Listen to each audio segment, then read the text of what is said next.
Bismillahirrahmanirrahim. Assalamualaikum warahmatullahi wabarakatuh. Sahabat-sahabat sekalian, puji syukur kita panjatkan kepada Tuhan Yang Maha Esa, Allah Subhanahu wa Ta'ala, yang senantiasa melimpahkan rahmat dan hidayahnya kepada kita semua.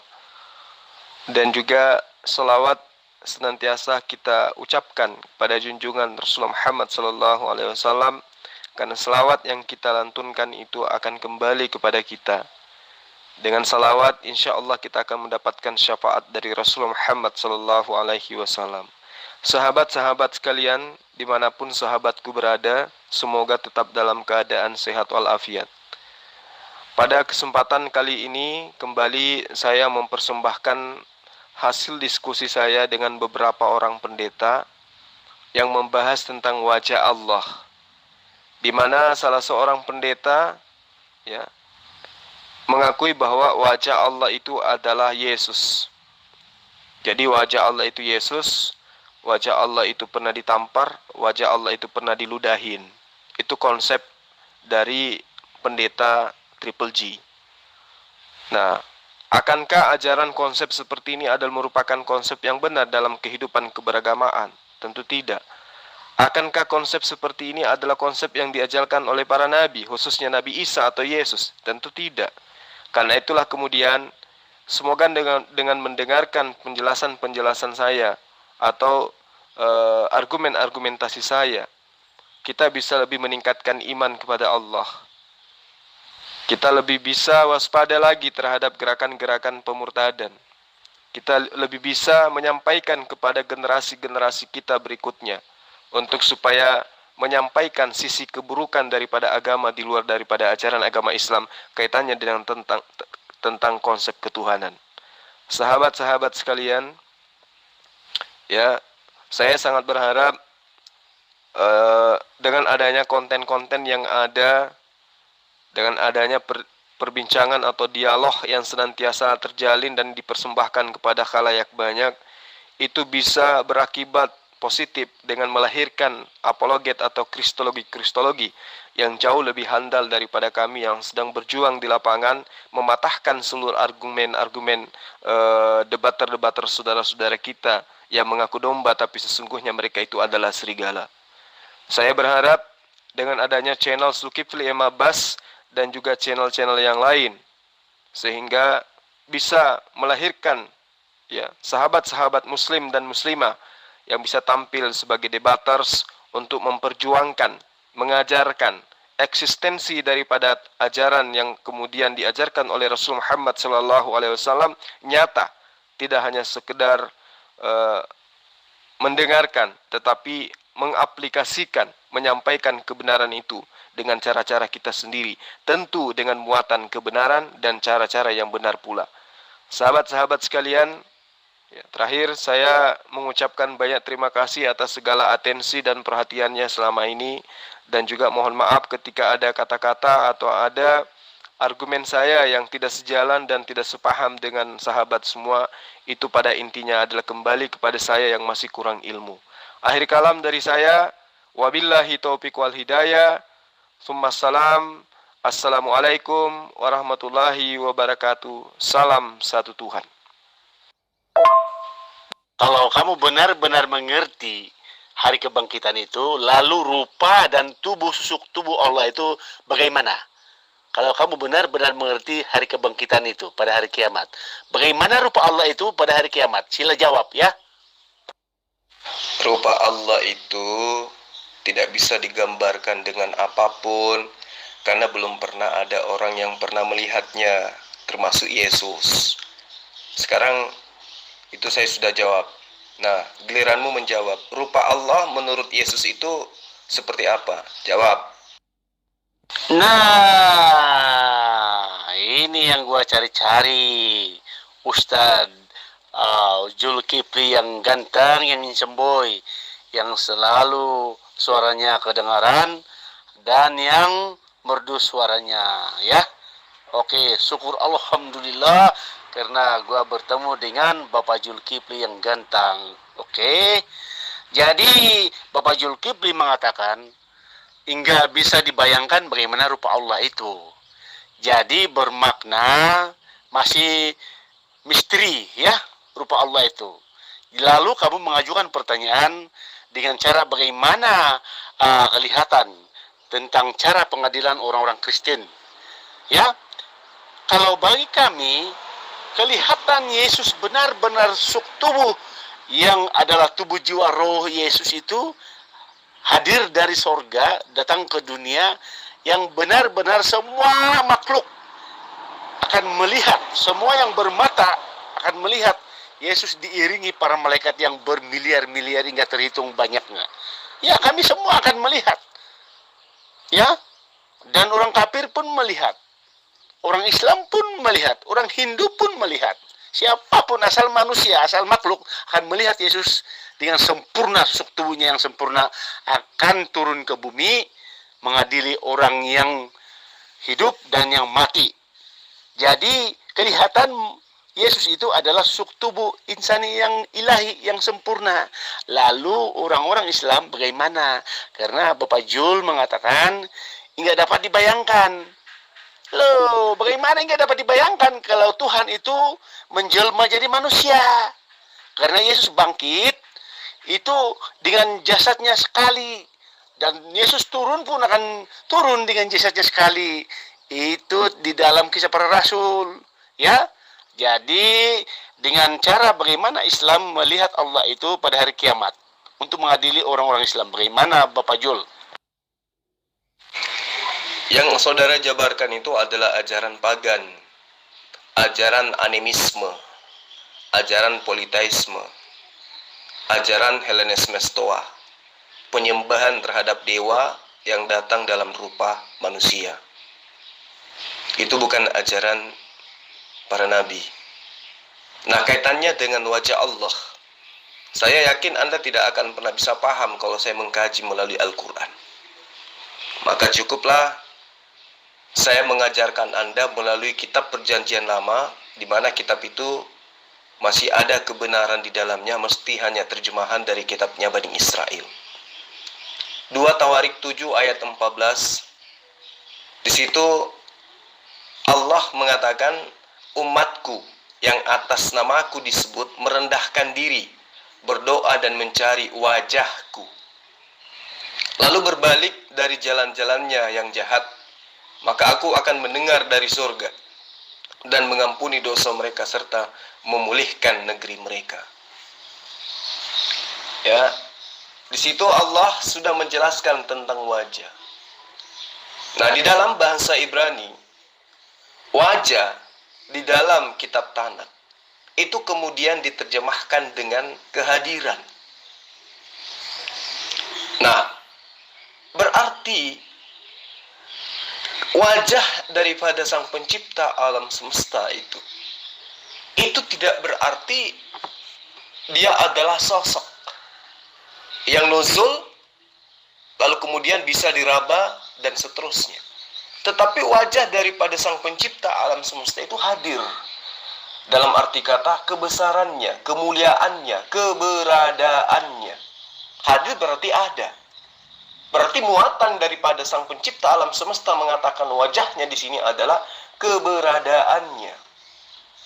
Maka manusia akan mengetahui dan merasakan lebih intim lagi keberadaan Sang Pencipta alam semesta. Di dalam Mazmur ayat 4 dari bab 105. Ya. Di situ diterangkan, carilah wajahnya selalu. Jadi yang dimaksud wajah di sini adalah kemuliaan, kebesaran, ya, kemahaagungan.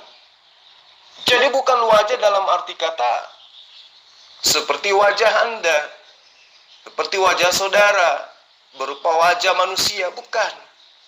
Jadi Anda harus mampu membedakan antara wajah Sang Pencipta alam semesta dengan wajah makhluk.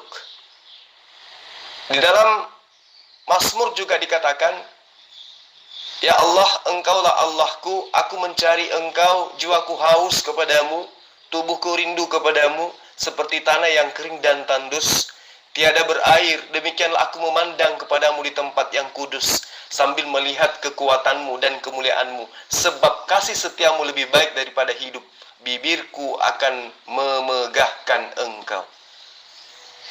Kenapa ada pujian-pujian seperti ini? Itu disebabkan karena para nabi itu mengetahui bahwa keadaan atau kehadiran Allah itu mutlak, absolut adanya, meski tidak nampak oleh mata. Makanya di Mazmur dan juga Bilangan 6 ayat 25 diterangkan, Tuhan menyinari engkau dengan wajahnya dan memberi engkau kasih karunia. Jadi wajah yang dimaksud di sini bukan berarti muka seperti muka manusia atau muka monyet atau muka sapi, bukan. Tapi wajah yang dimaksud di sini adalah kemuliaan, kebesaran, keagungan, kemahahadiran. Ya, itu yang perlu Anda pahami dengan baik. Wajah Allah dalam Al-Quran itu seperti apa, Pak Zulkifli? Yang punya dua tangan kanan semua, yang ada betis, wajahnya ndak ada ya? Ya, itu kalau kamu memahami wajah itu dengan menggunakan bahasa Indonesia dan pemahaman paradigma berpikir orang Indonesia.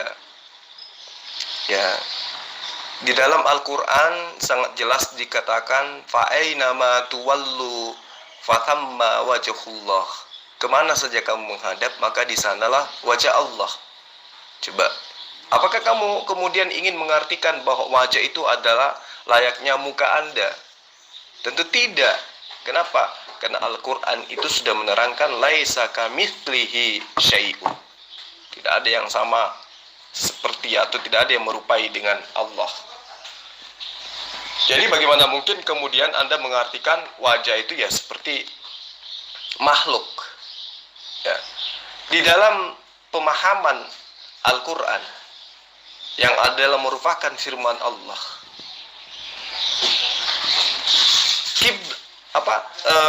wajah itu bisa diartikan sebagai arah yang dihadapkan pada waktu umat Islam itu sholat, atau bisa disebut dengan kiblat.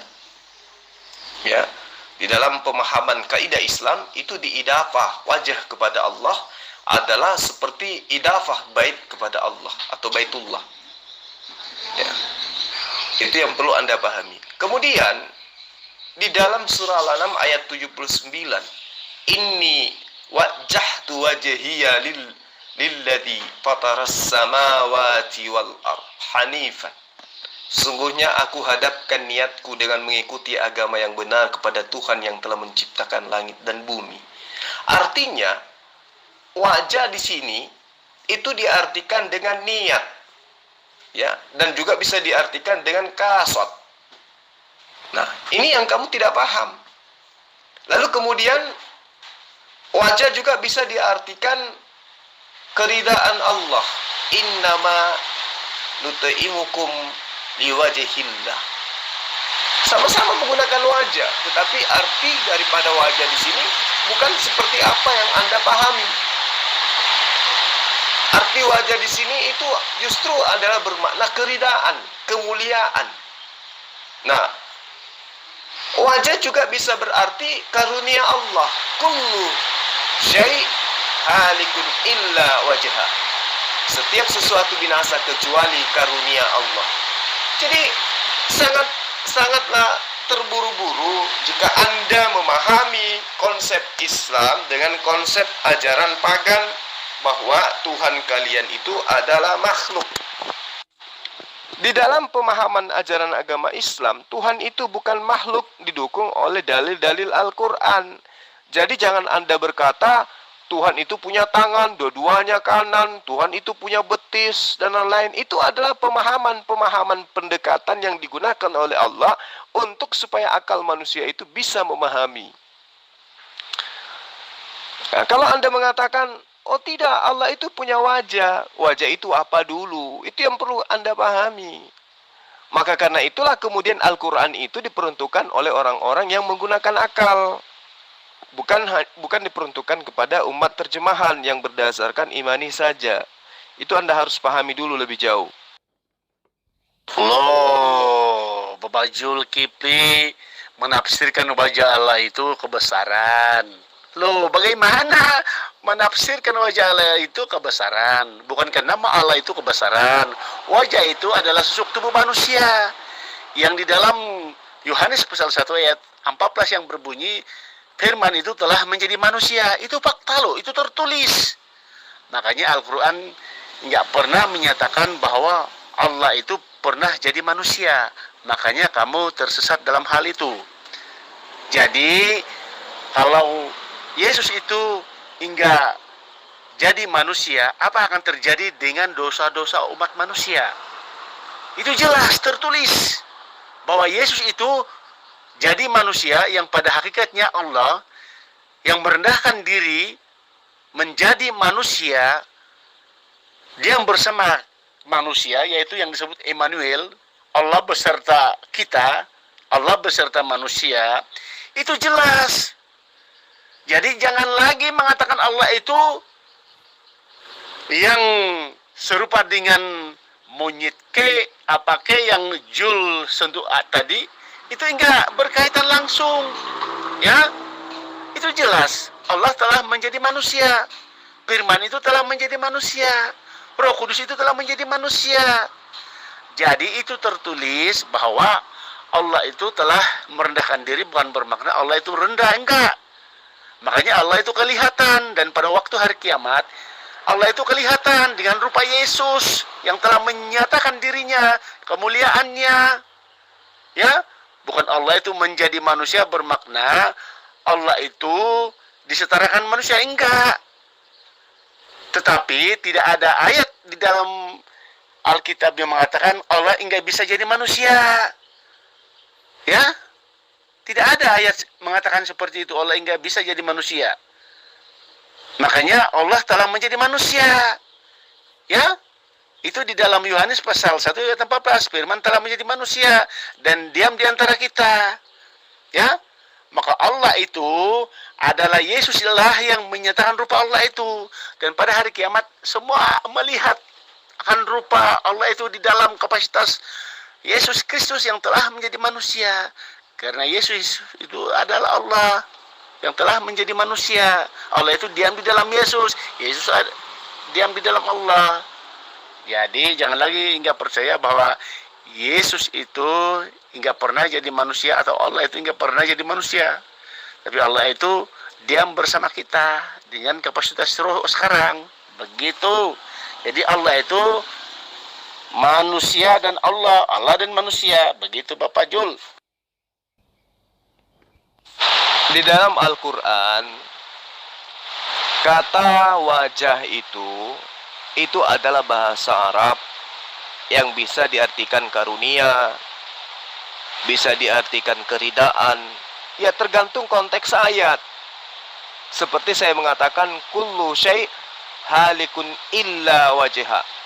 Setiap sesuatu pasti binasa kecuali hanya karunia Allah. Ya. Wajah di situ diartikan karunia. Ngerti? Lalu kemudian di dalam surah Al-Insan ayat 9, innama nutaimukum liwajhillah. Ya, wajah di situ lagi-lagi diartikan sebagai keridaan Allah. Rida. Restu. Ya.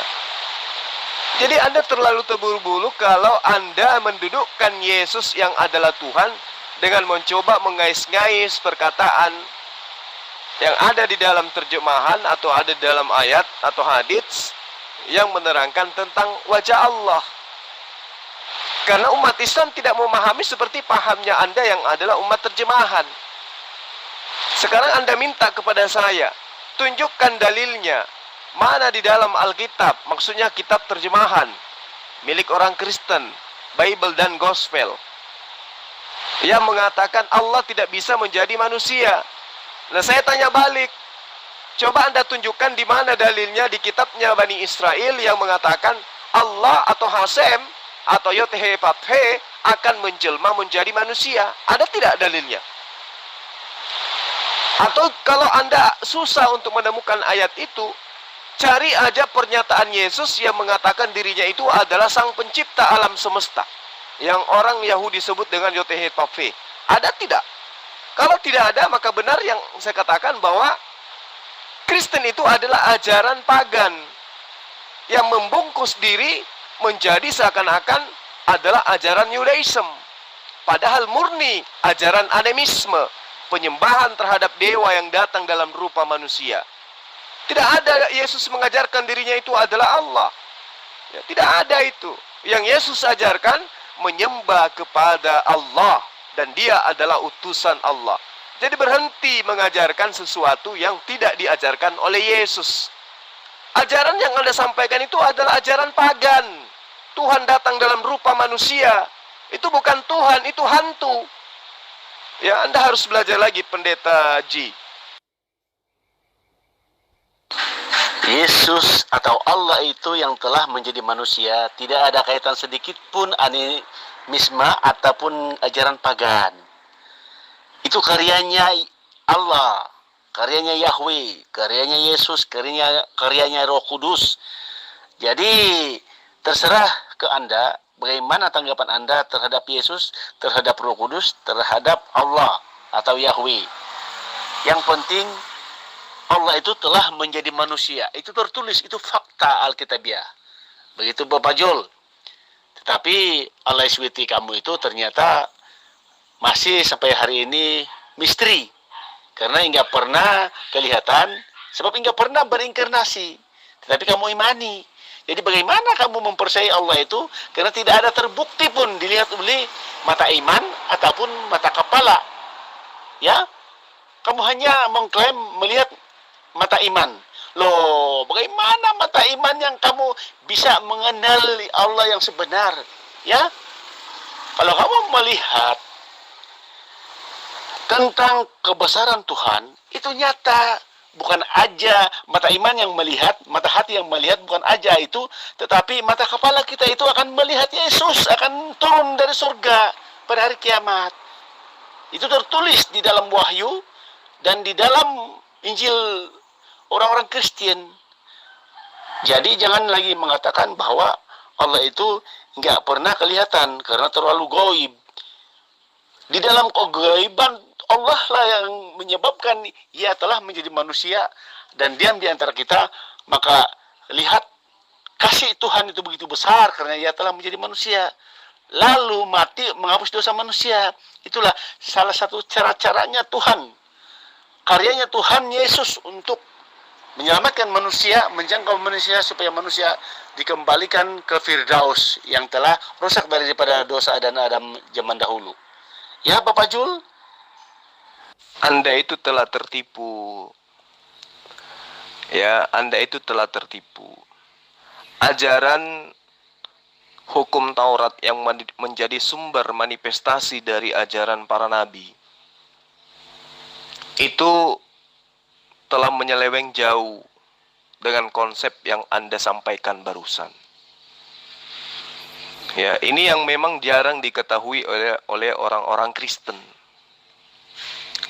Jadi pendiri Kristen awal mula itu berusaha menghapus tatanan hukum Taurat karena dianggap sebagai persaingan.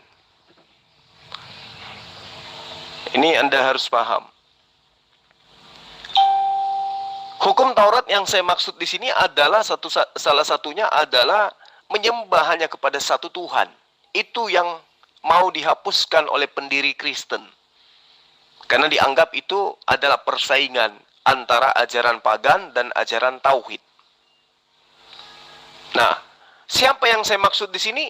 Ya pendiri Kristen siapa lagi kalau bukan Paulus. Nah, kalau Paulus ini berkhotbah, ya,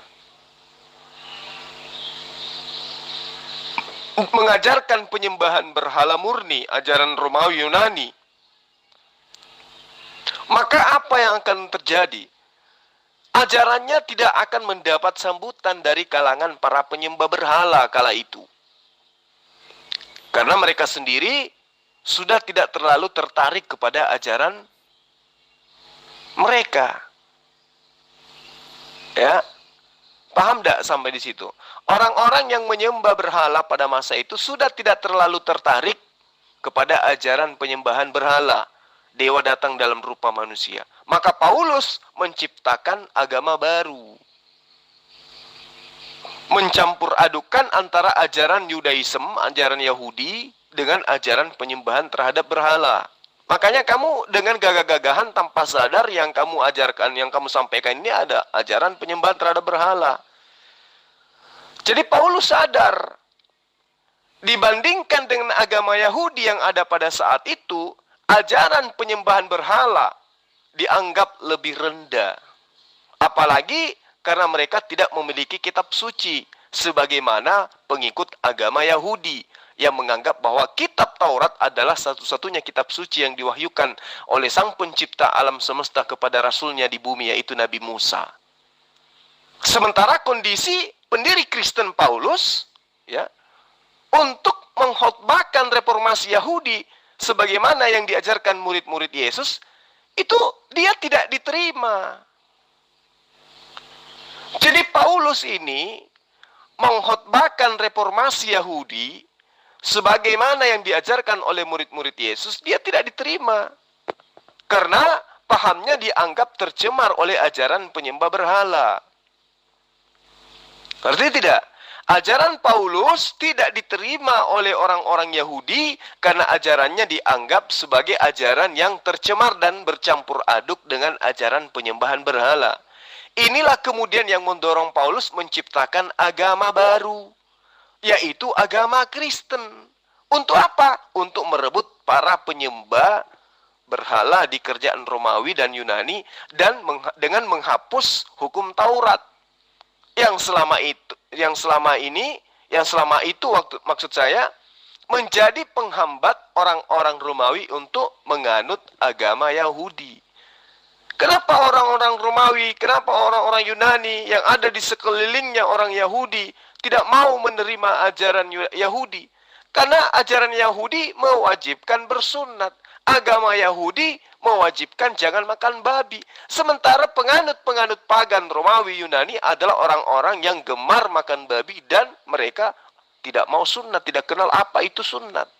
Maka kemudian, ya, dalam agama Kristen itulah Paulus sekaligus mengganti, ya, ajaran-ajaran Romawi, lalu kemudian memadukannya dengan ajaran Yahudi, sehingga menghapuskan Taurat yang selama ini menjadi penghambat-penghambat orang Romawi untuk menganut agama Yahudi. Karena itulah kemudian cita-cita daripada Paulus itu tercapai. Begitu dia menggantikan hukum Taurat dengan hukum ajaran pagan, ya, dewa datang dalam rupa manusia, maka orang-orang Romawi yang menguasai, ya, tanah Yudea, menguasai Israel pada kala itu, menerima dengan cepat apa yang diajarkan oleh Paulus.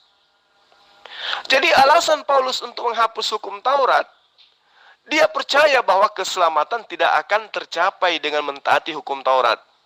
Karena demikian, pertama, orang-orang Romawi tidak akan termasuk ke dalam orang-orang yang taat terhadap hukum Taurat. Karena itulah kemudian Paulus ini mencoba untuk mengambil hukum Taurat, dihapusnya, ya, lalu dijadikanlah Yesus sebagai tameng untuk sebagai pembebas orang-orang non-Yahudi kepada hukum Taurat. Jadi kematian Yesus itu dianggap sebagai suatu tanda pembebas orang-orang Romawi bisa menganut ajaran Yahudi dengan cara mengimani Yesus itu datang sebagai dewa yang dikhususkan untuk menebus dosa-dosa mereka. Makanya ajaran Paulus itu mudah diterima oleh orang-orang Romawi. Nah, sekarang kamu menjadi Kristen, saudara menjadi Kristen, bukan berkat ajaran Yahudi, tetapi berkat ajaran Eropa, Portugis dan juga Belanda, yang datang mengajarkan kepada Anda bagaimana kemudian menyembah kepada dewa dalam bentuk Yesus. Itu yang perlu Anda pahami dengan baik. Oh, berarti Ka'bah itu wajah Allah ya? Kan arah di sana. Yaitu kalau pemahamanmu kamu gunakan dengan pemahaman paganisme. Tapi kalau Anda memahami kata wajah Allah dengan konsep tauhid, ya, maka kamu tidak akan mempermalukan dirimu dengan mengatakan seperti itu. Ya, belajar lagi. Oh, macam mana? Bagaimana Bapak Jul menafsirkan wajah Allah itu karunia? Aduh, wajah Allah itu telah dinyatakan oleh Yesus. Itu udah cukup jelas. Takkanlah kamu tafsirkan dengan tafsiran yang lain. Loh, wajah Allah itu udah tertulis. Yesus yang menyatakan wajah Allah itu karena Allah itu enggak kelihatan. Justru itulah yang dinyatakan oleh Yesus dalam Injil. Dan pada hari kiamat, Yesus itu benar-benar kelihatan karena Allah itu ada di dalam Yesus. Jadi bagaimana kamu bisa melihat Allah itu, bagaimana cara Allah SWT itu untuk mengadili orang-orang Islam? Karena enggak kelihatan di hari kiamat. Itu pertanyaannya Bapak Jul. Makanya kalau Allah itu enggak kelihatan, itu boleh diklasifikasikan ajaran pagan atau ajaran ateis yang enggak percaya adanya Allah, meskipun adanya Allah atau. Jadi jangan percaya kepada ajaran yang misterius, yang misteri. Yesus itu atau Allah itu bukan misteri. Itu ada, bisa menjelma. Ya. Jadi itu adalah ajaran yang sehat, benar dan akurat. Tapi bila aja kalau Tuhan itu enggak pernah berinkarnasi, enggak pernah kelihatan, itu tidak ada, artinya itu misteri. Benar enggak Bapak Jul? Jadi masalahnya Allah SWT enggak pernah nongol, ya hanya nongol di surga. Atau hanya nongol di neraka, atau hanya nongol di Mekah. Itu pun enggak tahu, enggak jelas Allah SWT. Jadi Allah yang benar-benar yang disebut Yud Hifafi, Allah Yahweh, Elohim Adonai, itu telah menyatakan diri kepada Yesus. Karena Yesus itu adalah jelmaan Allah dan menjadi manusia. Itu sudah cukup jelas Bapak Jul. Ya terserah ke kamu menuduh pegang ke apa ke. Yang penting Allah itu ada, tertulis. Tapi asik juga kamu mengatakan Allah itu enggak pernah, enggak bisa jadi manusia. Bermakna Allah itu enggak maha kuasa karena enggak pernah menjadi malaikat, memakai manusia. Itu bukan Allah karena enggak bisa berinkarnasi. Justru kami yang percaya bahwa Allah telah menjadi manusia, itu benar-benar terbukti bahwa Allah itu ada. Yang ada di dalamnya Yesus Kristus yang telah menjadi manusia. Begitu Bapak Jul. Yang Anda maksud wajah Allah itu apa? Wajah Allah yang kamu maksud itu wajahnya Yesus yang pernah ditampar dan diludahi manusia itu. Itu yang Anda maksud? Yesus turun ke dunia, lahir bermakna menjadi manusia. Dan dia beserta manusia. Yesus kelihatan dengan rupa kapasitas Allah yang pada hakikatnya adalah Allah. Dan Yesus udah naik ke surga, kelihatan dengan susuk tubuh manusia yang sempurna, cukup sempurna karena ia adalah manusia ilahi. Makanya pada akhir zaman, tujuan Yesus datang ke dunia yang pertama kali yaitu lahir. Dan Yesus akan turun kembali setelah Yesus sudah naik, kelihatan seperti susuk tubuh manusia yang sangat sempurna. Makanya Allah yang seakan-akan misteri itu dinyatakan oleh Yesus dengan rupa Yesus, dengan bukan aja gambaran Allah, tetapi memang adalah Allah. Supaya manusia itu melihat Allah, melihat Yesus turun ke dunia untuk menyelamatkan. Kalau Yesus hingga lahir, hingga hadir ke bumi, justru tidak ada juru selamat pada hari kiamat nanti. Jadi siapa? Makanya orang-orang Islam itu ketinggalan zaman, ketinggalan rohani yang tinggi. Karena masih lagi percaya Tuhan itu enggak pernah kelihatan. Jadi pada akhir zaman siapa yang menyelamatkan orang-orang Islam? Karena orang-orang Islam enggak percaya yang Tuhan itu kelihatan. Jadi bagaimana cara Allah SWT itu menyelamatkan orang-orang Islam? Begitu persoalannya Bapak Jul. Ya. Iya, saudara dapat ilmu dari mana yang mengatakan sang pencipta alam semesta dilahirkan manusia? Itu ilmu dari mana? Siapa yang ngajarkan Anda? Bukankah di dalam Al-Quran juga menyatakan Yesus akan turun untuk di hari kiamat menjadi Tuhan dan Raja, ya, menjadi hakim yang adil. Itu Al-Quran yang katakan. Jadi Yesus itu kelihatan. Lalu kamu nggak percaya Yesus itu dengan kapasitas Allah yang telah menjadi manusia? Justru siapa yang menyelamatkan kaum Islam? Karena Allah itu nggak kelihatan. Itu persoalannya, Jul. Jangan Anda menjadi pembohong. Di dalam Al-Quran itu tidak ada seperti itu. Di dalam Al-Quran itu Yesus datang di akhir zaman untuk menghancurkan Kristen. Paham? Itu yang ada di dalam Al-Quran. Jadi jangan Anda membohong. Jangan Anda bermimpi. Sekarang saya tanya, apakah yang Anda maksud wajah Allah itu adalah wajahnya Yesus yang ditampar, diludahi, yang diseret oleh tentara Romawi? Itu yang Anda maksud wajah Allah? Yesus itu kan roh. Bukan bermakna orang menampar Yesus, membunuh Yesus itu tertamparnya roh. Enggak. Itu kan kedagingannya. Itu kan yang perlu darahnya untuk menghapus dosa. Karena satu-satunya karya Hasim, karya Yud Hefafi, untuk menghapus dosa manusia, yaitu darah Kristus yang harus tertumpah. Ya. Jadi, bukankah Al-Quran membenarkan ahli-ahli kitab, Taurat, Tanakh, dan Evangelion itu dibenarkan oleh Al-Quran? Lalu yang dibenarkan yang di mana? Yesus mati di kayu salib, lalu di dalam surah An-Nisa 157 itu mengatakan Yesus enggak disalib, lalu diserupakan dengan orang lain. Loh, bagaimana?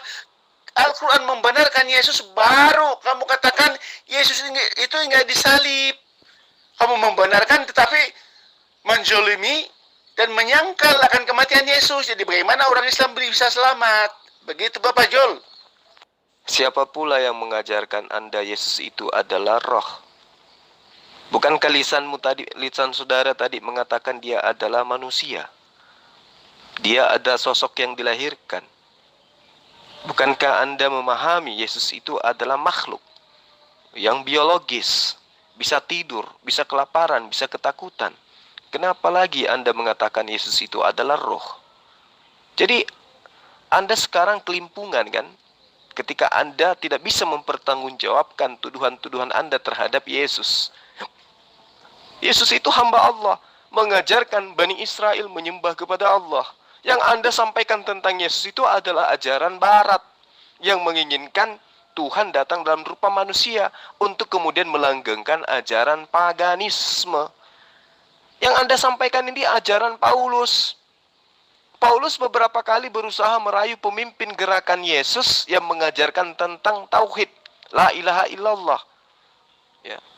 Paulus beberapa kali berusaha memasukkan ajarannya dan bergabung dengan murid-murid Yesus. Tetapi Yakobus menolaknya. Adik Yesus itu yang bernama Yakobus itu menolak. Yakobus tahu persis bahwa Paulus ya itu adalah ajarannya sudah tercemarkan dengan ajaran orang-orang Romawi, paham-paham Romawi. Karena itulah Yakobus menolak Paulus untuk bergabung di dalam misi pengajaran ajaran Yesus. Baca Kisah Para Rasul 21 ayat 21. Tetapi mereka mendengar tentang engkau, bahwa engkau mengajar semua orang Yahudi yang tinggal di antara bangsa-bangsa lain untuk melepaskan hukum Musa. Jadi Paulus itu mengajarkan orang-orang Yahudi yang tinggal di luar daripada wilayah Israel untuk menyembah dan mengajarkan sesuatu yang tidak diajarkan oleh Musa. Paulus yang mengajarkan untuk supaya orang-orang itu tidak melakukan lagi sunat. Maka dari itulah Yakobus, adik kandungnya Yesus, tidak mau menerima Paulus itu. Nah, kamu orang Indonesia, Anda yang menerima sebagai orang Malaysia, ya, yang menerima kemudian ajaran Paulus. Anda lah yang menerima itu. Kalau murid-murid Yesus tidak menerima itu. Jadi kalau Anda mengatakan Yesus itu adalah roh, ya, itu berarti Anda mulai kelihatan bahwa Anda itu tidak sehat akal gitu loh. Anda mulai sakit, ya, dan Anda butuh piknik. Bukankah Al-Quran itu udah cukup jelas bahwa Nabi Isa itu akan turun untuk menjadi hakim yang adil, ya? Tetapi justru di dalam surah ataupun pendapat oleh alim ulama, Yesus turun untuk membunuh babi dan mematahkan salib. Loh, ini lagi udah ngawur. Jangan percaya tentang alim ulama. Karena alim ulama itu adalah manusia biasa yang penuh kebejatan untuk memutarbelitkan tentang Injil, untuk mementingkan diri, ya, untuk kepentingan agama itu sendiri. Alim ulama lah yang memberikan kesesatan kepada umat Islam yang mencari kebenaran. Benar enggak? Justru sampai pada hari ini, alim ulama mengubah segala kandungan Al-Quran itu. Berapa kali Al-Quran itu dirubah-rubah, ya, dan menyesatkan semua umat Islam. Itu Bapak Jul. Sekarang nggak usah nipu, ya, dengan cara seperti itu. Lah, kitab terjemahan aja yang Anda punya dan Anda imani, Anda tidak paham, apalagi Al-Quran. Nabi Isa kelak itu turun untuk menghancurkan orang Kristen. Ya. Jadi kenapa Anda kemudian memfitnah para ulama? Jelas-jelas Nabi Isa itu kelak akan menghancurkan gereja, menghancurkan salib. Ya. Artinya bukanlah salib-salib yang di gereja yang didatangi oleh Yesus kemudian diobrak-abrik, bukan. Salib yang dimaksud di sini adalah pemahaman Kristen ini yang akan dihancurkan oleh Yesus. Paham? Bukan babi-babi yang ada yang kemudian dibunuh oleh Yesus, melainkan babi-babi yang dimaksud menunjukkan bahwa makan babi itu adalah ajaran yang memang dilarang oleh Allah kepada siapapun. Ngerti? Nah, sekarang jangan Anda loncat-loncat ke sana kemari. Anda mengatakan Yesus itu adalah wajah Allah. Pertanyaan saya, apakah wajah Allah yang ditampar, yang diseret, yang Anda maksud itu? Ya, jangan lagi Anda salto, Yesus itu ada roh. Karena Anda ditonton banyak orang. Cara argumen Anda itu tidak ada satupun yang mencerminkan Anda itu berilmu. Anda hanya berasumsi layaknya orang yang gila. Ya, ngomong sana kemari tidak beraturan, dan muatan perkataan Anda tidak ada pun yang berbobot sedikit. Paham? Bapak Jul, siapa kata Rasul Paulus itu enggak mengajar sunat? Diajarkan oleh Rasul Paulus ialah tentang anugerah Kristus yang harus dinyatakan Yesus itu adalah Tuhan. Karena Paulus itu orang Tarsus yang terdidik dengan didikan Gamaliel yang adalah ketua agama orang-orang Yahudi yang ternama, yang dihormati oleh orang-orang Yahudi. Begitu juga Rasul Paulus. Masa sih Rasul Paulus enggak mengajarkan sunat? Karena itu adalah turun-temurun ajarannya daripada Abraham. Tetapi yang dikemantarkan oleh Rasul Paulus ialah tentang Yesus itu adalah Tuhan. Manakala tugasnya yang lain untuk menyunat ialah Rasul Petrus. Bukan tugasnya Rasul Paulus. Karena Rasul Paulus ditugaskan untuk memperkenalkan Yesus itu adalah Tuhan yang sebenar. Karena murid-murid Yesus pada mulanya belum lagi mengenal Yesus itu sebagai siapa. Tapi di hari kebangkitan Yesus, barulah murid-murid Yesus itu mengenal Yesus adalah Tuhan. Begitu juga dengan kaum Islam sekarang, yang udah banyak menerima Yesus sebagai Tuhan, udah mengenal Yesus itu dengan cara pribadi. Menerima Yesus itu adalah Tuhan Juru Selamat secara pribadi. Ya, Jul? Jadi, yang penting, Yahweh, Yud-Heh-Vav-He itu telah menjadi manusia dengan dibawakan oleh Yesus dengan rupa Hasim itu Yesus yang menyatakan. Jadi pada hari kiamat Allah itu benar-benar kelihatan pada hari kiamat. Lalu Al-Quran mengatakan hingga pernah kelihatan Allah itu. Jadi bagaimana caranya orang-orang Islam diselamatkan? Karena Allah itu hingga pernah kelihatan. Itu persoalannya Bapak Jul. Oke? Aduh, Anda mengajarkan ajaran pagan dengan PD-nya di sini. Sementara saya ini paham tentang gospel, paham tentang Bible. Anda cuma berasumsi. Coba Anda tunjukkan kepada saya di kitabnya Bani Israel, Yod-Heh-Vav-He akan menjelma menjadi manusia. Tunjuk dalilnya, ya, supaya Anda bisa mengatakan bahwa wajah Allah itu adalah Yesus. Tunjuk, silakan. Yesus turun bukan menghancurkan umat Kristen yang percaya bahwa Yesus itu adalah Tuhan yang telah menerima darahnya untuk menghapus dosa. Bagaimana sih kamu mengatakan bahwa Yesus turun untuk menghancurkan umat Kristen? Ya astagfirullah. Tuhan turun untuk menyelamatkan barang siapa orang yang percaya kepadanya dan melakukan kehendaknya. Bukan menghancurkan umat Kristen. Yesus bukan menyelamatkan umat Kristen, tapi Yesus menyelamatkan umat yang percaya kepadanya, yang telah mengenal dan menerima Yesus sebagai Tuhan dan Juru Selamat. Begitu. Jangan Anda membodohi diri Anda sendiri. Tidak semua orang yang menyeru kepadaku Tuhan, Tuhan akan masuk ke dalam kerajaan sorga, melainkan mereka yang melakukan kehendak Bapakku yang ada di surga. Nah sekarang Anda menuhankan Yesus, itu atas kehendak Allah atau kehendak Paulus? Coba Anda jawab. Biologis itu ialah dihasilkan daripada sperma dan telur. Itu disebut biologis. Tetapi Yesus itu bukan biologis dan bukan dihasilkan daripada sperma dan telur wanita. Bukankah Al-Quran juga menyebut bahwa Yesus itu adalah kalimatullah yang datang daripada roh Allah? Jadi Yesus tidak ada kaitan pun sedikit tentang biologis. Yesus itu adalah sepenuhnya Allah. Karena Yesus itu adalah roh Allah. Karena roh Allah itu adalah Allah. Begitu Bapak Jul. Jadi Anda jangan meninggalkan akal sehat ketika Anda berdialog dengan saya. Yesus itu dikandung 9 bulan, dilahirkan. Anda katakan dia bukan makhluk biologis.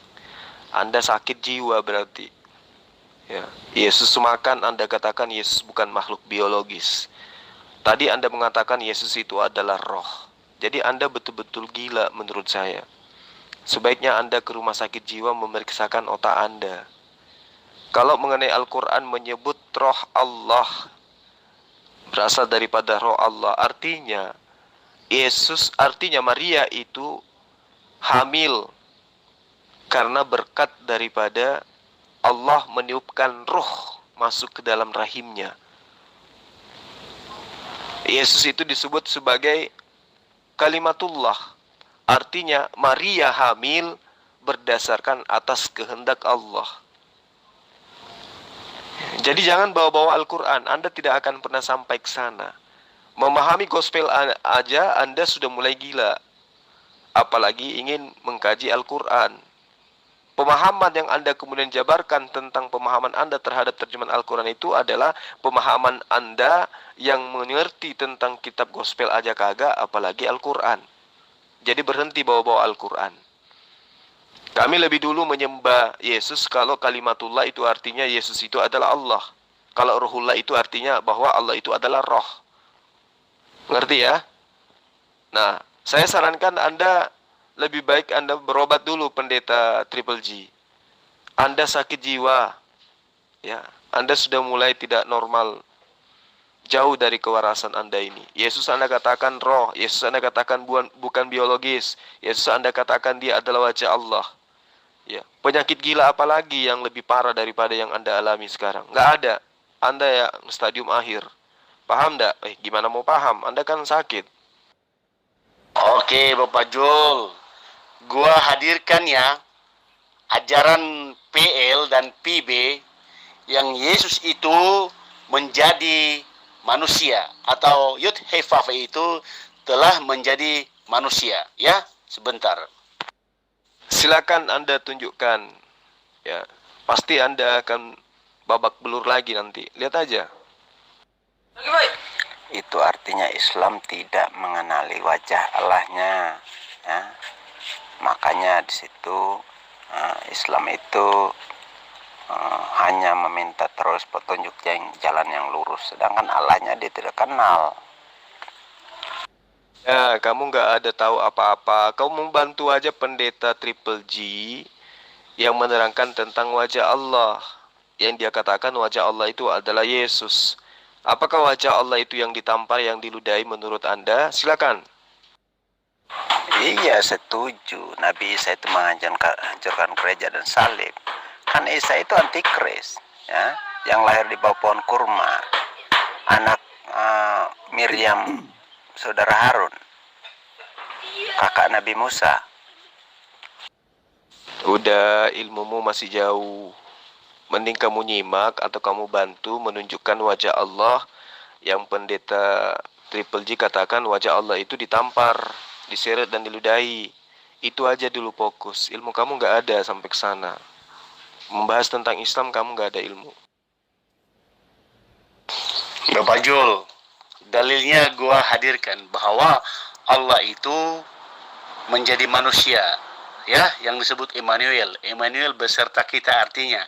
Itu di dalam perjanjian lama dan juga terdapat di dalam perjanjian baru. Kedua-duanya kitab itu ada Immanuel yang berarti Yesus yang menyertai manusia, yang pada hakikatnya adalah Allah.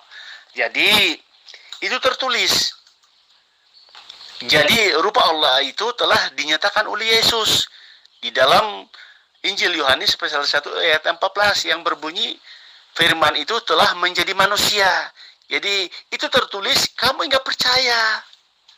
Maka percayalah, Allah itu telah dinyatakan dengan rupa Yesus. Karena Yesus itu adalah Allah, Allah itu adalah Yesus yang turun ke dunia menjadi utusan dan penyelamat umat manusia, juru selamat. Yang penting kamu percaya atau enggak bahwa Yesus itu juru selamat di hari kemudian hari yang kelihatan nanti untuk menyelamatkan kita semua. Jul, percaya atau enggak? Anda kalau di gereja boleh nipu pendeta Ji, tapi jangan di hadapan saya. Yang Anda maksud itu adalah Yesaya 7 ayat 14. Sebab itu Allah sendirilah yang akan memberikan kepadamu suatu pertanda. Sesungguhnya seorang perempuan muda mengandung dan akan melahirkan seorang anak laki-laki, dan ia akan menamai dia Immanuel. Apa maksud Anda dengan cara seperti ini? Anda ingin menipu dengan harga yang murah. Ya. Immanuel ini bukan Yesus. Immanuel ini adalah sosok anak yang diceritakan. Ini adalah kisah, bukan nubuatan. Apa mungkin sejauh itu saya harus ngajarin Anda? Ya. Immanuel itu hanya pandai-pandaiannya bapak-bapak gereja menerjemahkan dengan apa yang Anda inginkan untuk menyesatkan Anda. Kalau Anda ingin tahu, bukan hanya Immanuel yang berarti Allah yang perkasa atau Allah yang kekal, bukan, atau Raja Damai, bukan hanya Immanuel. Yesaya juga artinya keselamatan Tuhan atau Tuhan yang menyelamatkan. Yehezkiel juga artinya Tuhan itu kuat atau Tuhan yang maha kuat. Nehemia juga artinya adalah Tuhan yang maha penghibur. Yeremia juga adalah Tuhan yang maha petunjuk, memberi petunjuk. Ya. Samuel juga adalah sosok nama Tuhan. Ya. Yosia juga itu artinya adalah Tuhan maha penopang atau maha penolong. Jadi Anda tidak usah nipu-nipu seperti itu. Jadi Anda harus memahami cerita tentang Immanuel itu. Pada tahun 735 sebelum Masehi, itu terjadi perang antara Syria yang bersekutu dengan Israel melawan Yehuda. Baca Yesaya 7 itu lengkap mulai dari pertama. Dalam zaman Ahaz bin Yotam bin Uzia, Raja Yehuda, ya, maka Rezin, Raja Aram, dengan Pekah bin Remeyah, Raja Israel, maju ke Yerusalem untuk berperang melawan kota itu. Namun mereka tidak dapat mengalahkannya. Ya, jadi ini adalah cerita. Ya, ini adalah cerita, bukan nubuatan. Di Yesaya 7 ayat 2, maka hati Ahaz dan hati rakyatnya gemetar ketakutan seperti pohon-pohon hutan bergoyang-goyang ditiup angin.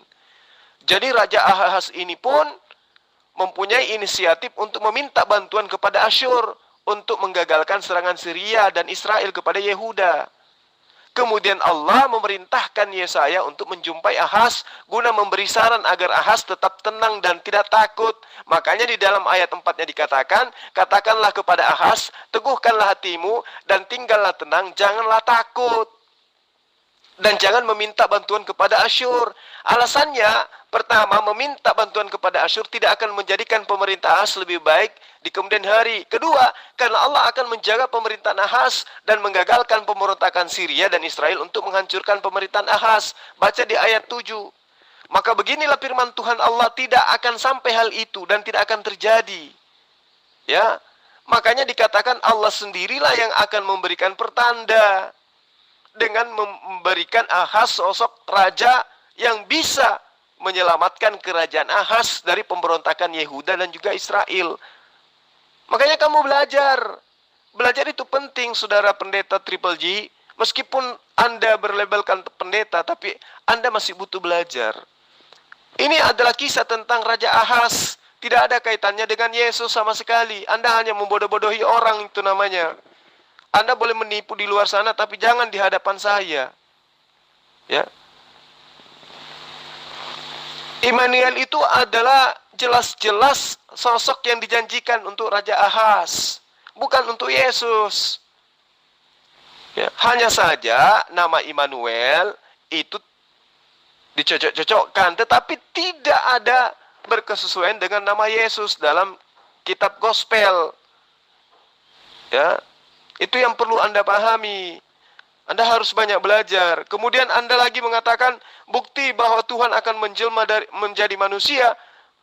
Dalilnya ada di Perjanjian Lama Yesaya 7 ayat 14 ini. Itu tidak ada di situ dikatakan Tuhan akan menjelma menjadi manusia. Ketika Tuhan mengatakan, aku sendirilah yang akan memberikan pertanda kepadamu. Sesungguhnya seorang perempuan muda mengandung dan akan melahirkan seorang anak laki-laki dan ia akan menamakan dia Immanuel. Maksudnya Allah memberikan pertanda kepada Raja Ahaz bahwa dia akan dibantu kerajaannya oleh sosok yang bernama Immanuel. Allah yang memberikan dia tanda. Jadi Allah mengatakan, kamu gak usah takut untuk melawan serangan-serangan Yehuda. Ya, nggak usah takut. Saudara harus banyak belajar lagi. Kemudian Anda mengatakan Allah menjadi manusia, itu dibuatkan lagi di dalam Perjanjian Baru Matius 1 ayat 23. Sesungguhnya anak darah itu akan mengandung dan melahirkan seorang anak laki-laki, dan mereka akan menamai dia Immanuel, yang berarti Allah yang menyertai kita. Sejak kapan Yesus itu disebut Immanuel? Sejak kapan? Jadi jangan mempertontonkan kegilaan Anda di depan umum kayak begini. Ya, nggak perlu. Yang terpenting kemudian yang Anda harus pahami adalah Yesus ketika datang itu hanya dikhususkan kepada Bani Israel, dan misi-misi ajarannya adalah diantaranya mengajarkan Bani Israel menyembah hanya kepada Allah dan mengakui kedatangannya sebagai utusan Allah, bukan sebagai Tuhan layaknya yang diajarkan dan diimani oleh orang Kristen. Di awal tadi saya sudah menerangkan, ajaran Yesus itu adalah Tuhan datang dalam rupa manusia, adalah ajaran Paulus yang diajarkan Paulus kepada non-Yahudi untuk menggait hati orang-orang penganut ajaran penyembahan terhadap berhala pada masa itu. Bukan untuk dijadikan sebagai pembenaran ajaran para nabi, tidak.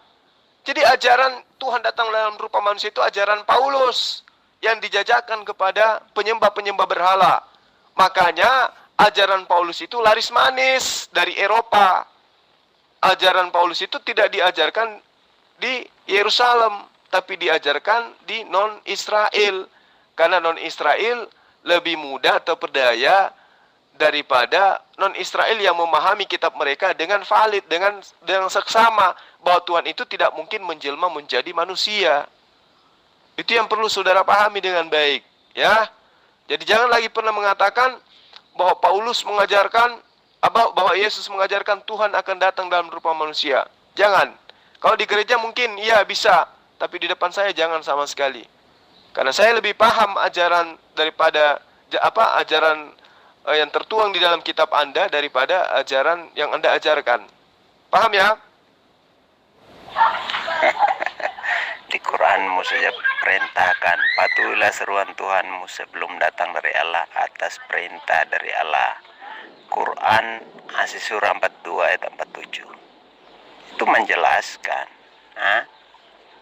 Allah berfirman, patuhilah seruan Tuhanmu sebelum datang dari Allah atas perintah dari Allah. Nah, Allahmu mengakui adanya Tuhan. Al-Ma'arij 40. Di situ dikatakan, maka aku bersumpah dengan Tuhan yang mengatur bulan, bintang, dan matahari. Sesungguhnya kami mampu. Nah, itu kami benar-benar mampu. Allahmu mengakui adanya Tuhan. Jadi Yesus itu adalah wajah Allah yang tidak kelihatan. Sebagai firman, sebagai manusia, ya mereka tampar kemanusiaannya, bukan tampar Allah, oke? Hanya wajahnya saja, rupanya saja. Nah, jadi akulah dia. Kalau kamu melihat aku, kamu telah melihat Bapa. Nah, itu kata Yesus, toh.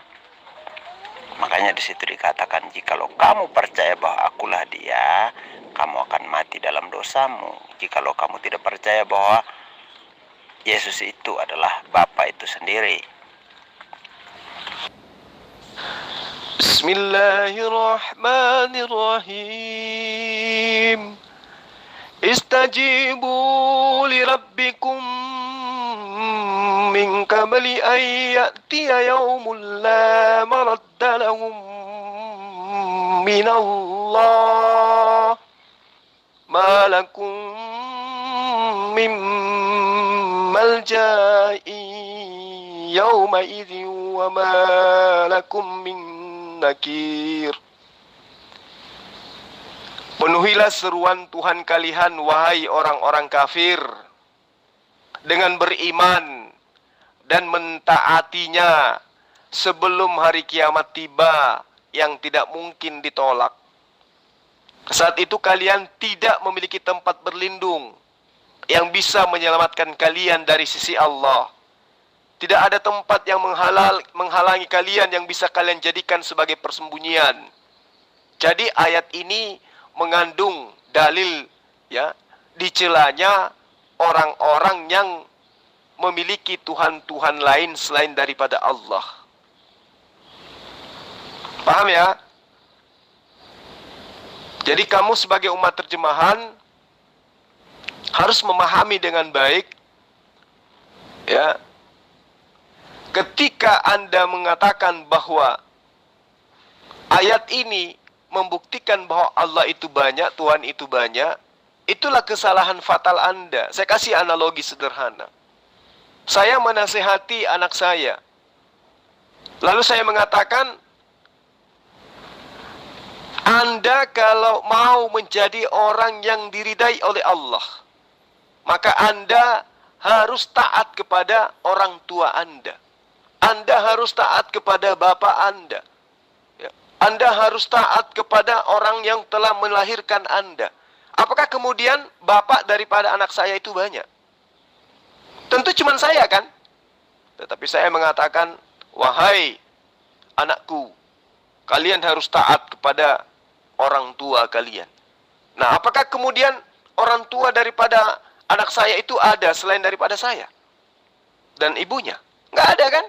Nah, ini yang perlu Anda pahami. Bahwa menerjemahkan Al-Quran itu tidak semudah yang Anda angankan. Karena Al-Quran itu tidak bisa dipahami hanya dengan cukup terjemahan.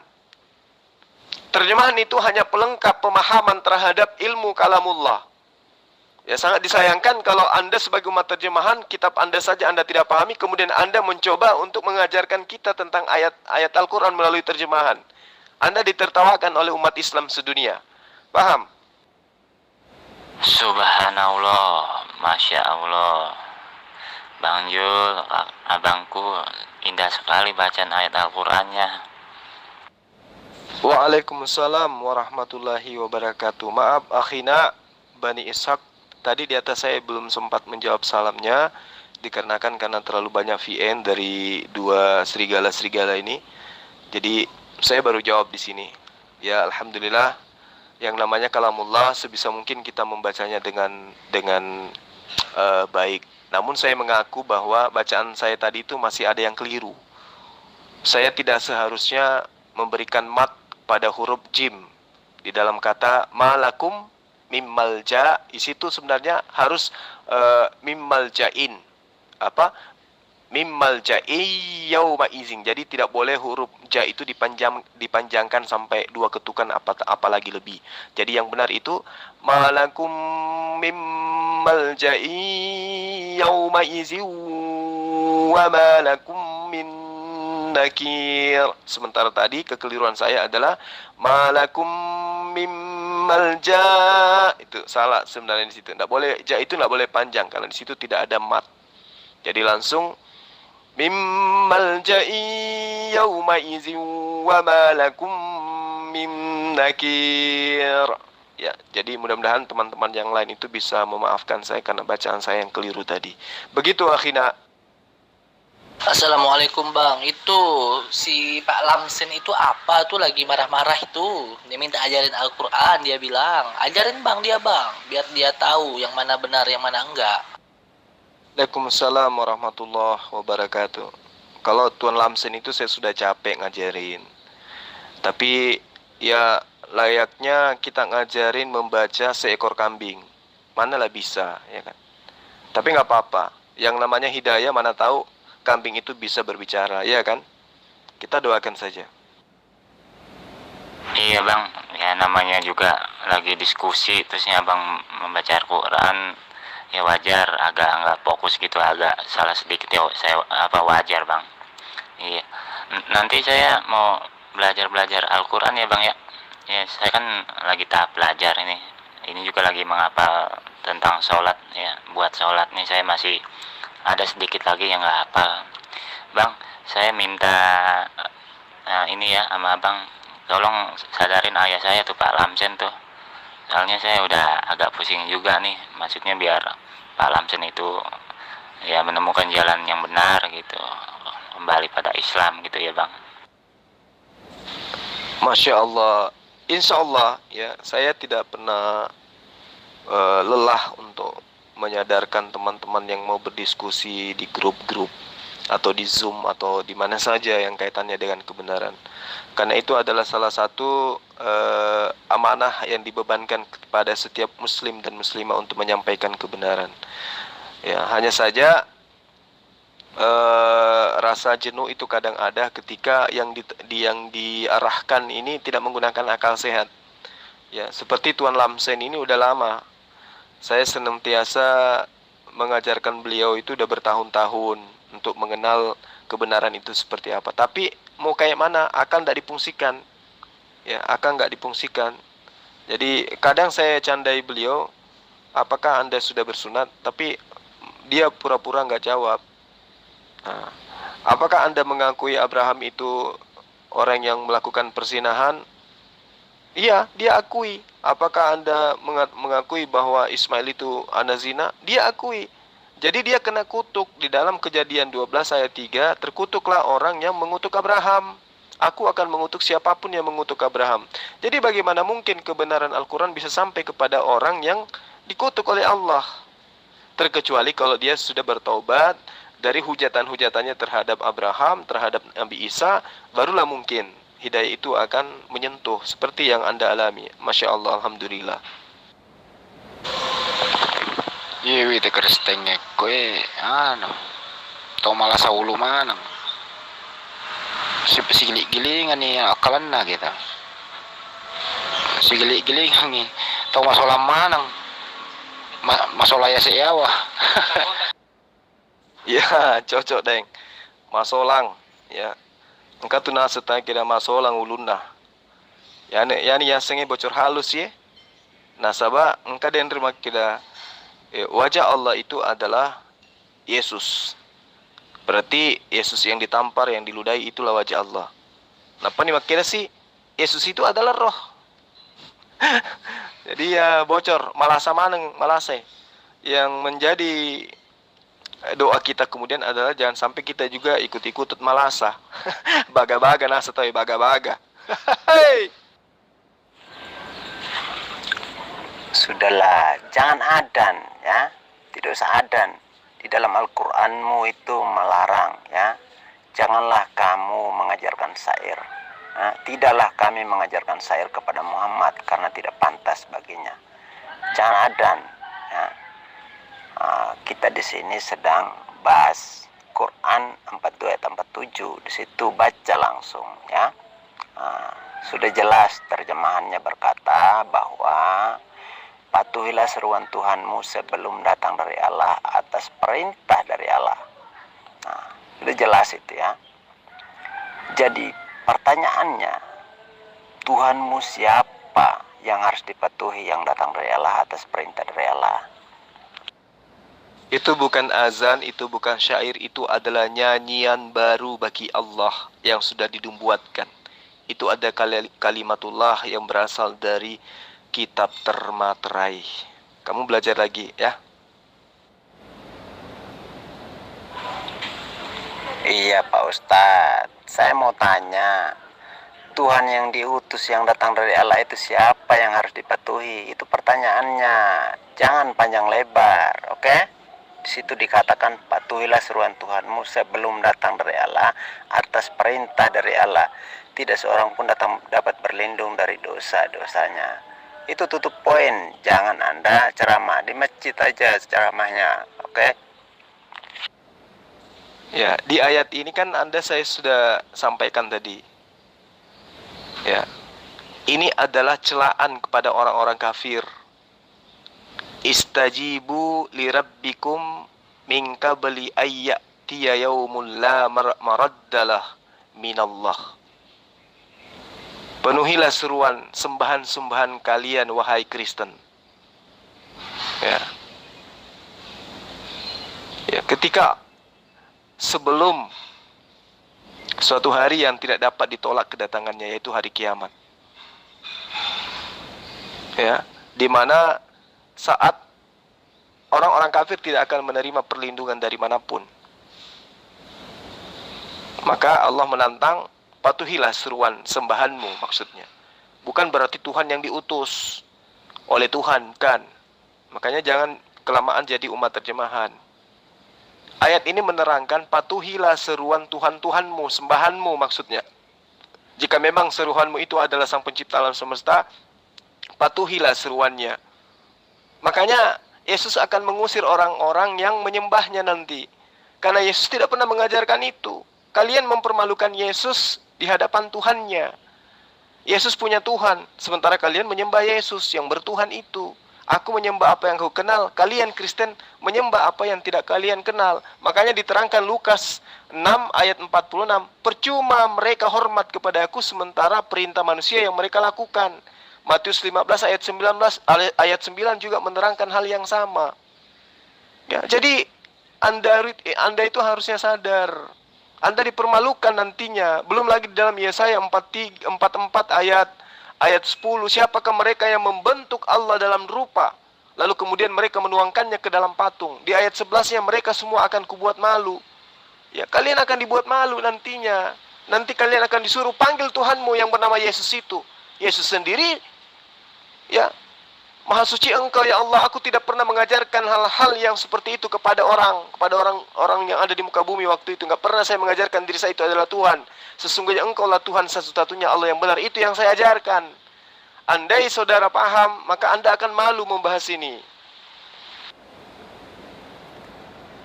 Jol, pertanyaan gua belum lagi kamu jawab. Karena Allah SWT hingga pernah kelihatan pada hari kiamat untuk menjadi juru selamat kamu. Jadi bagaimana kamu mengenal Allah SWT karena Allah SWT nggak pernah kelihatan pada hari kiamat. Jadi bagaimana caranya Allah SWT menyelamatkan kamu? Begitu, karena nggak pernah kelihatan Allah SWT itu. Tolong jawab dulu itu. Oke, Bapak Jul. Ya, saya memahami pemahaman Anda tentang Allah. Anda menganggap Allah itu adalah makhluk. Jadi nanti dikatakan ada kalau kelihatan. Anda harus memahami bahwa konsep di dalam ajaran Islam itu sama dengan konsep di dalam ajaran Yesus. Allah itu tidak bisa dilihat. Ya, tapi dia ada. Dia itu wujud tapi tidak bisa dilihat. Itulah sang pencipta alam semesta. Nah, layaknya akalmu. Akal saudara itu ada, tapi tidak bisa Anda lihat. Apakah karena akal Anda tidak bisa melihatnya, maka Anda boleh mengatakan Anda tidak punya berakal? Kalau demikian, pantasan Anda kelihatan tidak berakal. Ya toh? Akal Anda itu ada, tapi Anda tidak bisa melihatnya. Apakah itu berarti Anda tidak berakal? Kalau saya melihat secara keseluruhan sih iya, Anda tidak berakal. Tapi meski demikian, akal itu ada, tetapi Anda tidak bisa melihatnya. Demikianlah Allah. Ada tapi tidak bisa dilihat oleh manusia. Ngerti? Iya bang, saya setuju dengan perkataan abangku. Ya kita berdoa aja ya sambil berdakwah supaya kita juga dapat pahala bang. Ya menyadarkan orang. Yang penting kita udah berusaha ya. Keputusan sama dia, kalau dia mau menuju jalan kebenaran pasti dia ini. Sebenarnya hidayah ya kalau menurut saya ya bang ya, udah sering dia dikasih pesan-pesan Islami ke Allah, cuma kan ayahku ini egonya terlalu tinggi ya kan, terus hatinya udah dipenuhi dengan setan, mungkin itu yang menghalangi hidayahnya untuk masuk ya. Jadi bukannya Allah nggak ngasih hidayah kalau menurut saya itu bang ya. Ya betul. Jadi hidayah itu adalah hak setiap manusia. Ya, hanya saja apakah mereka menghendaki atau tidak. Ya, makanya Allah memberikan hidayah kepada orang yang menghendaki hidayah. Orang yang menghendaki hidayah itu tanda-tandanya adalah menggunakan akal sehat. Nah, mereka ini kan tidak menggunakan akal sehat. Yang mereka gunakan itu adalah kebencian, iri, dengki, hasad, husud. Dan juga mereka menutup diri kepada kebenaran. Ya, selain hasad, membenci, ya, mereka juga menutup diri terhadap kebenaran. Mereka tidak menggunakan akal sehat. Nah, kita doakan mudah-mudahan ke depannya ya serigala-serigala ini bisa sadar bahwa mereka yang telah mengaku sebagai pengikut Yesus itu sebenarnya bukan pengikut Yesus, tapi pentuhan Yesus. Mereka adalah anti Yesus atau anti Kristus sejati. Seperti itu, akhina. Bocor halus sumbu pendek. Udah ketemu deh. 11-12 bocor halus sumbu pendek. Udah gak. Majak bisa dikol, digaga, ya culi-culin. Hiburan buat netizen. Ya kita hanya perantara. Pudang netizen ya, maku kami kasih ilmu nah. Ada dampak-dampak gini. Akan dia goreng. Dapat tahu masalah mana, tahu masalah, tahu buntu. Dan ini tilalangnya jalur orang hilalang cek. Makanya saya saya bicara kuang telinga mati nak bicara. Ya, tengok deng. Map pada siseng bembek cola kenge. Yaro bembek cola kenge. Ya, nak kenai cola. Aku bon nonno ibu sie itare itulukna dengan tujuan melo ipatamakan dangin atau lai. Padahal nyata-nyata kita mau selamatkan dia supaya dia tidak kurapan lebih parah. Tapi ya namanya bembe, janggot nabi bawa malampe dega gota nah. Makoni ro kapan deng? Bukan pasal akal atau enggak, bukan pasal logik atau enggak, tetapi buku tertulis, ya, ada tertulis yang menyatakan kitab suci itu pada hakikatnya Allah itu enggak kelihatan, tetapi faktanya ialah kelihatan karena Yesus lah yang menyatakan rupa Allah itu. Lalu hari kiamat Yesus itu yang kelihatan untuk menyelamatkan umat manusia. Lalu itu yang kamu pelintirkan. Ya. Pada hari kiamat tidak ada kelihatan Allah SWT itu. Itu benar. Tetapi dikatakan oleh kitab suci Kristen, Yesuslah yang kelihatan menjadi juru selamat di hari kiamat. Begitu. Jadi kamu nggak percaya Yesus itu kelihatan, yang pada hakikatnya adalah Allah, itu terserahnya kamu. Itu aja Bapak Jul, karena kamu mengelis. Kamu nggak percaya Allah itu kelihatan. Kamu melawan gegala rangsanglah, ya. Sampai bila-bila pun. Itu aja, ya. Oke. Kira clear ya, Bapak Jul? Oke. Assalamualaikum warahmatullahi ta'ala wabarakatuh. Oke Bapak Jul, ada argumentasi lagi Bapak Jul? Anda katakan kitab suci itu adalah buku Prambon, karya wartawan lepas yang bukan murid Yesus. Itu, coba Anda gunakan akal sehat. Apakah kitab Anda itu adalah firman Tuhan? Apakah kitab Anda itu adalah kitabnya Yesus? Bukan.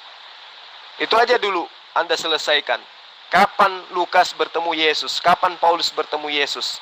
Kapan pengarang Markus ketemu Yesus, Yohanes dan juga pengarang Markus, Matius? Kapan? Tidak pernah. Mereka ini adalah orang lepas, bukan murid Yesus, tetapi gemar menulis. Dia menceritakan tentang murid-murid Yesus dan juga Yesus. Tapi mereka bukan murid Yesus. Jadi tulisan mereka itu bukan firman Tuhan, tapi hanya kisah-kisah yang dituliskan berdasarkan atas pengalaman mereka. Itu yang pendeta Triple J harus pahami dengan baik. Kamu itu gila, Jul. Kalau saya tahu orang gila tidak mungkin bisa mengajar orang waras. Gilanya itu apa? Kamu tidak percaya kepada Alkitab saya, kamu gunakan Alkitab saya yang salah itu untuk mengajari saya meluruskan saja pada yang kitab yang salah. Kamu itu gila. Namanya kaloro. Susah jadi kamu itu. Saya percaya kitab Anda adalah kitab karangan yang menceritakan tentang perihal peristiwa-peristiwa yang terjadi terhadap Yesus dan murid-muridnya. Saya percaya kitab Anda adalah karya tulis wartawan lepas yang bukan firman Tuhan, tetapi di dalamnya masih menceritakan tentang kisah-kisah. Itu. Saya percaya kitab Anda adalah kitab yang bukan firman Tuhan dan juga kitab yang bukan kitabnya Yesus. Saya percaya Tuan Lamsen punate namo kaluru pakai maki anu panjo rotan. Ya, kulle ji punna rotan di kaluru. Cara detong tahu Pak Lamsen bahasa Mangkasar. Oh iya. Ya, leba kipai mantan ri Mangkasar di. Ya, leba nia odo-odo tari Mangkasar. Cie Tuan Lamsen. Nostalgia nih. Assalamualaikum warahmatullahi wabarakatuh. Saudaraku, Bang Jul, apa kabar? Mudah-mudahan pada siang hari ini adalah lindungan Allah Subhanahu wa Ta'ala. Dari tadi saya menyimak, gitu. Nih Pak JJ ngotot, gitu. Jadi kadang-kadang suka ketawa atau gimana itu, Bang Jul? Hanya kita dimainin-mainin aja itu sih, Bang JJ itu, gitu. Terus saya coba tanyain masih tetap pada pendiriannya bahwa Tuhan itu, Tuhan Kristen itu ada 3, jakar, peler, dan jembut, betul enggak gitu tanyain? Waalaikumsalam warahmatullahi wabarakatuh. Alhamdulillah Bang, sehat-sehat aja. Mudah-mudahan Abang juga demikian adanya. Iya, pendeta Triple J itu bocor halus ya, bocor halus tapi sekelilingnya bocor. Gitu ya. Ya, mengenai Tuhan itu 3 dengan perumpamaan biji zakar, ya saya masih ingat itu. Saya tidak mau mengulang lagi, trauma saya. Kalau itu tidak firman Tuhan, ya sudah jangan ajarkan, Jul. Gilanya kamu itu, jangan ajarkan. Kamu itu tidak mampu mengajarkan Al-Quranmu, tidak mampu membuktikan kebenaran Al-Quranmu, sehingga kamu jadi gila. Menggunakan Alkitab saya yang salah itu untuk membuktikan kebenaran Al-Quranmu. Kebalik Tuan Lamsen, kebalik. Al-Quran menjelaskan kitab Anda itu bukan firman Tuhan. Nah, untuk membuktikan kitab Anda itu bukan firman Tuhan, saya gunakan kitab Anda untuk menyadarkan Anda supaya Anda sadar. Gitu Tuan Lamsen. Apalagi perjanjian baru itu rawan sekali Bang ya. Kalau dibaca-baca di situ ada Lukas, Markus, Yohanes apalagi. Itu kan cuman menceritakan, cuman mendengar gitu kan. Kemungkinan itu berbahaya sekali Bang ya. Karena itu hanya mendengar, kan begitu Bang ya. Itu rawan sekali. Terus mereka akui itu Injil. Hihihi. Lucu Bang memang kalau saya pantau ini. Jadi benar Bang Budi, pengarang-pengarang kitab gospel itu bukan murid Yesus. Bukan orang-orang yang mendapat pengajaran langsung dari Yesus atau Nabi Isa. Mereka ini adalah orang yang gemar menulis dan mereka tidak pernah sadar kalau kelak tulisannya itu akan dikitabkan oleh orang-orang yang berlemah akal. Atau lemah akal maksudnya gitu. Jadi mereka menuliskan ini atas dasar jiplak-jiplakan, penyelidikan, ya, dan kemudian atas dasar dengar-dengar dari peristiwa-peristiwa yang terjadi pada masa itu. Jadi kedudukan daripada kitabnya, kitab gospel itu duduk sebagai hadis sahih saja nggak bisa dia. Kalau hadis maudhu palsu, iya, itu baru bisa.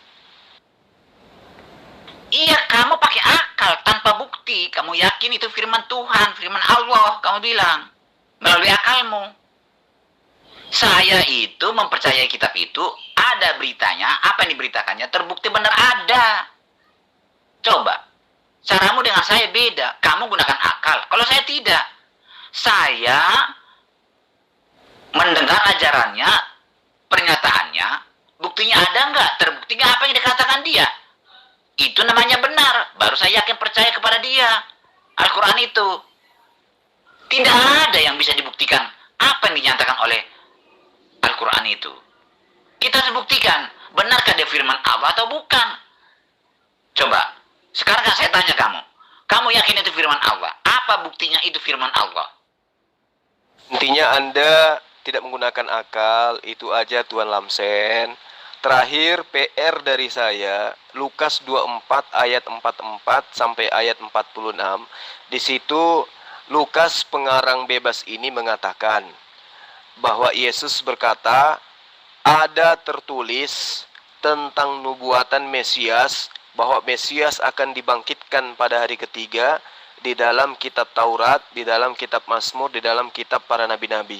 Nah sekarang kalau Lukas pengarang bebas ini tidak bohong, coba Tuan Lamsen kumpulkan seluruh Kristen di muka bumi ini, cari tahu di mana ada Mesias tertulis di dalam kitab Taurat dan Mazmur yang mengatakan Mesias akan bangkit pada hari ketiga.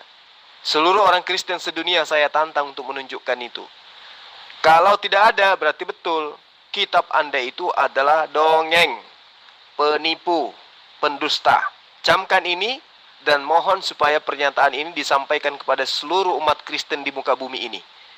Kalau Lukas itu bukan pembohong dengan mengatakan bahwa Yesus berkata ada tertulis di dalam Taurat, di dalam Mazmur, di dalam kitab nabi-nabi bahwa Mesias akan mati dan bangkit pada hari ketiga. Kalau Anda tidak bisa menunjukkan itu, berarti betul apa yang dikatakan oleh Al-Quran tentang kitab Anda. Tapi kalau Anda dan Kristen sedunia mampu menunjukkan itu, berarti mulai hari ini, saya tidak akan lagi menjadi penginjil. Saya tidak akan lagi menjadi kristologi. Saya bubar menjadi apologet. Saya tidak akan terjun lagi ke dunia debat. Saya akan menjadi seorang petani saja. Berhenti mengajarkan tentang apa yang saya ajarkan selama ini. Saya tunggu ya Tuan Lamsen. Silakan. Demikianlah konten ini dibuat sebagai suatu pembuktian bahwa konsen kita terhadap misi-misi Kristen untuk mengajarkan konsep ajaran pagan itu tetap ada. Mudah-mudahan konten ini bisa dijadikan sebagai pelajaran, dijadikan sebagai hudan atau petunjuk bagaimana kemudian kita bersikap dan menyampaikan kebenaran itu dengan cara-cara kita masing-masing. Sekali lagi, terima kasih atas perhatiannya. Mohon maaf atas segala kekurangan saya secara pribadi. Saya akhiri. Assalamualaikum warahmatullahi wabarakatuh. Salam satu Tuhan. Allahu Akbar.